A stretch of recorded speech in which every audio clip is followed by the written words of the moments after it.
Just be cool. Just be cool. Just be cool. You don't understand. I meet a lot of people, but this dude has me so freaking nervous. I'm so excited. So I open the door. Yeah? I look at him and I'm like, right away, he starts going off on me. Hey, what the hell, man? I was waving at you. Didn't see me? You just drove by like a bat out of hell. You didn't see me? You're wearing camouflage. Well, get the hell in here. So I go in the back seat and I grab the bags of booze. And I start walking up the driveway. And I get to the front door and he opens the door for me. And I walk in. He walks in behind, close the door. I'm looking around the house. I'm just like, oh my God. It's the house.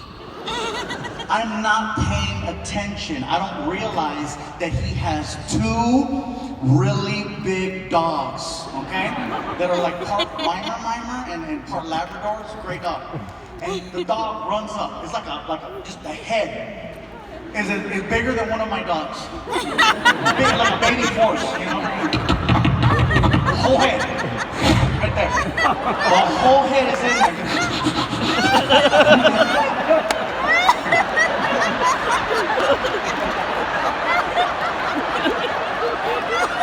And Stone Cold is staring at me and he's like, feels good, doesn't it? I don't want to touch his dog because I don't know what triggers the dog, you know? And so he pulls the dog out of there. And I said, listen, can I call you Steve? Sure. Listen, Steve, I appreciate you inviting me to be here. Hold on a second. Whatever you got to say, do me a favor.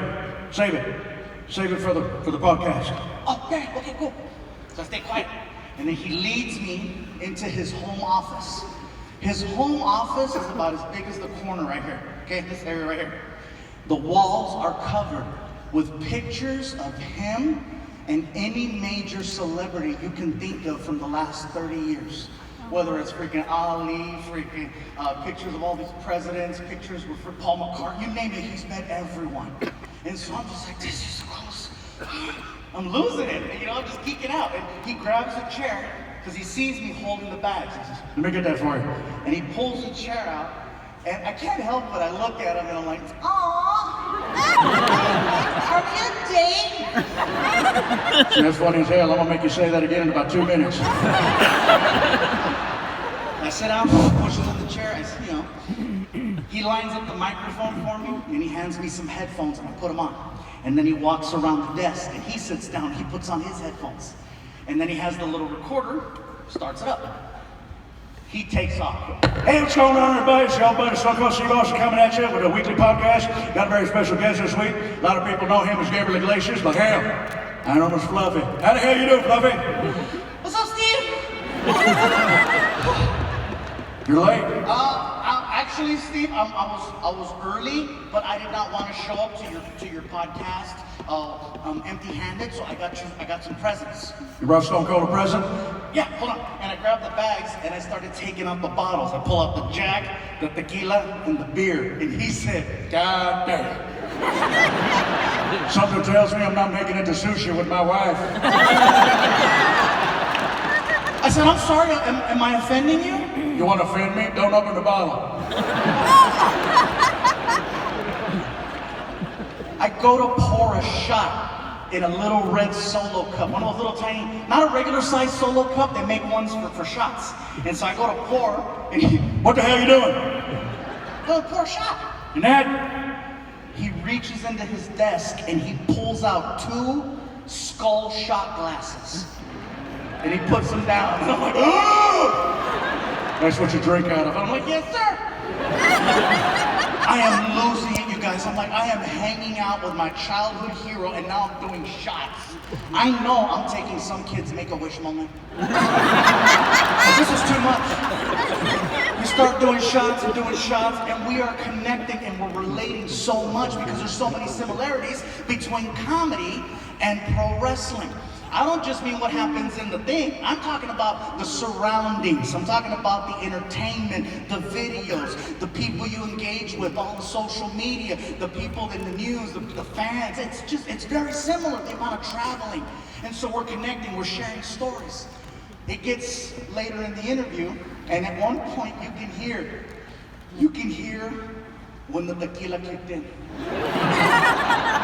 I encourage you to hear the interview. Can I just say, how happy I am that you invited me to be here. My favorite wrestler ever. Listen, man, I appreciate you saying that. That's about the 5th time you say it. Something wrong with your hand? No, nothing is wrong with my hand. Good. Pour me another shot. We killed a bottle of tequila during the interview. When we were done with the interview, we were still laughing. We were laughing. It was so much fun. He gets up and he walks over to my side of the desk, and I stand up and he gives me a hug, and I'm like, oh, he's hugging me. He could totally kill me, but he's thank you. Listen, man, I appreciate you making some time to come down here, do this interview. You promote your gimmick. Listen, the fact that I saw them videos, I knew you were funny as hell. I had no idea you're so down to earth. I appreciate that. The fact that DDP recommended you says a lot. Really? Why? He don't have many friends. Now, Gabriel Iglesias. I come walking down the stairs, he hands me the microphone, and he hugs me and goes, don't forget. 30 minutes later, clearly I forgot. So I see him on the side of the stage, and he's like, you know, I could sure go for a shot of tequila right about now. And Martin has a tray, and the tray has 2 shots on it. So he starts walking down to the front of the stage. And I'm like, okay, cool, I'm gonna do a toast with my buddy Martin. But no, that's not the case. During Martin's performance, I guess him and this girl in the front row were exchanging glances, going back and forth, looking at each other, and he wanted me to set up this magical moment for him to ask this girl to do a shot with him. So he's standing there, and I'm like, oh, the drink's not for me, fine. And I told the girl in the front, I said, I think my friend Martine would like to do a shot with you. And she was like, okay! And she jumped up. And Martine goes, let's do body shots! And she goes, okay! And so Martine grabs a lime and rubs it on his hand and throws salt. And then she snatches the lime and rubs it all over her chest. Cause she's a whore. Next thing you know, Martin does a face plant, they're making out, the whole crowd goes crazy. And then they walk off together. And I'm like, oh, I never got my shot. 2 minutes later, a guy comes down to the front row and he goes, hey Fluffy, here's that shot you wanted. I said, oh, thank you. So I grabbed the shot, I thanked the crowd, I did the shot, the crowd went crazy. Ah, Fluffy, Fluffy, woo, thank you. Start doing my shot. 2 minutes later, here comes another guy. He has a shot. Hey bro, keep the party going. I said, well, thank you, this is for you guys, woo. Take the shot, everybody goes crazy. Fluffy, Fluffy, woo, yeah. At this point, a line has started forming of people holding shots. They're just freaking lining up. And I'm like, oh my God. And I'm having so much fun. Think about it, you guys. Every time I do a shot, people are cheering, they're chanting, woo, woo, woo. And I'm like, are you kidding me? Really? I'm setting up a party? So I'm not saying no. I'm taking shot after shot after shot after shot. I did 17 shots of some of you clapping, please. Clear! 17 shots. And at this point, people aren't even watching the show for comedy anymore. Now they're watching to see which one of these shots is gonna kill them. I could see people in the front, because I was already, I was doing this, and the people in the front.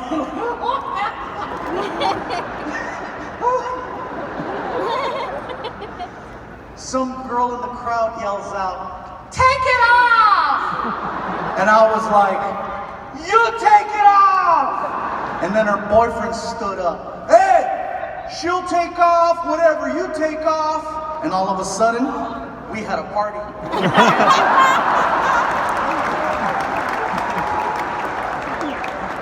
The girl comes up on stage, she was beautiful, and they started chanting, take it off, take it off. Freaking, there goes a shoe, there goes a sandal, other shoe, other sandal, freaking sock, earring, other sock, other earring, watch, bracelet. We're going back and forth. I get down to my boxers and nothing else, and she's in her bra and in her underwear, and it's her turn. And I'm like, it's your turn! And I'm barely holding on, like if you went, he's on the floor!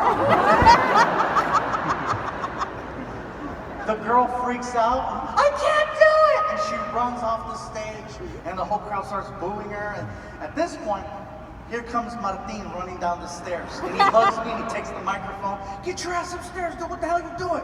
I'm looking at his face, and his face is covered with salt.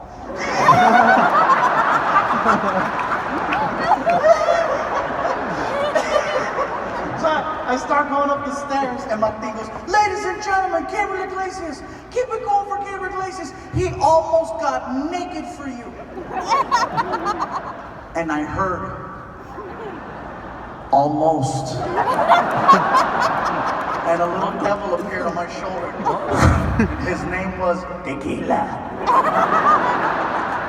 And from the middle of the stairs, he took off my underwear and I threw it at Martin.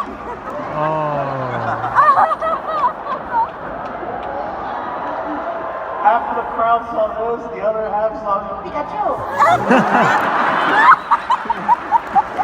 Now if that were to happen, it'd be different. Me naked, I look like Peter Griffin. No matter what I do, you don't see nothing. It's self-censorship. I go in the dressing room. Now, some of you might be questioning the credibility of this story. Gabriel, you said you did 17 shots of tequila. How do you remember all the details to what happened that night? I don't. The reason why I know specifics is because we recorded the performance. And I had plenty of time to go back and review. This is back in camcorders. You know camcorders? A camcorder. She'll take off whatever you take off. She'll take off whatever you take off. I know the story very well. The problem is, my merchandise guy, who still works for me, he's out there, his name's Ivan, okay? Ivan lost the camcorder. And it's been haunting me for years that there's this footage out there of me getting drunk on stage and getting naked. And at this point, it's only a matter of time before it surfaces. So I'm trying to diffuse the situation before you guys start passing judgment. I'm doing what Tiger Woods should have done. I'm just gonna let you know. Something happened, you're gonna hear about it, but it's... Sorry. I'm going as public with stuff as I can. I recently applied for the job to host this year's Oscars. This is legit. Kevin Hart decided to step down, and then there was this whole thing about who's gonna host, who should do this, who should do that. Everyone's scared. The background checks. And with everybody saying no, I said, well, yeah, sure, I'll do it. I went on TMZ. TMZ was like, you seriously want to do this? Yeah, I'll do it. And for those of you that didn't hear, this would have been, because they already passed, but this would have been my opening line for the Oscars. I says, it's great to be hosting the Oscars this year. In keeping with tradition, here's another Mexican doing a job no one else wants.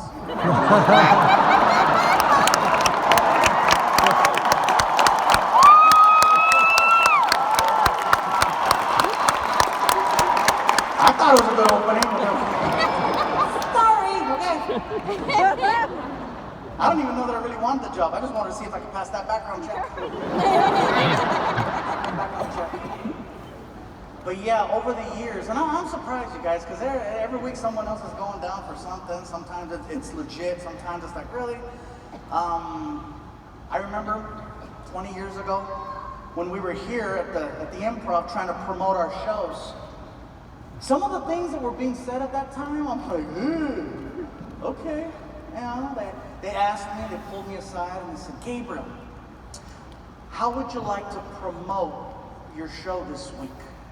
I said, well, can we call it Gabriel Iglesias and Friends? Well, you know, we thought maybe we kind of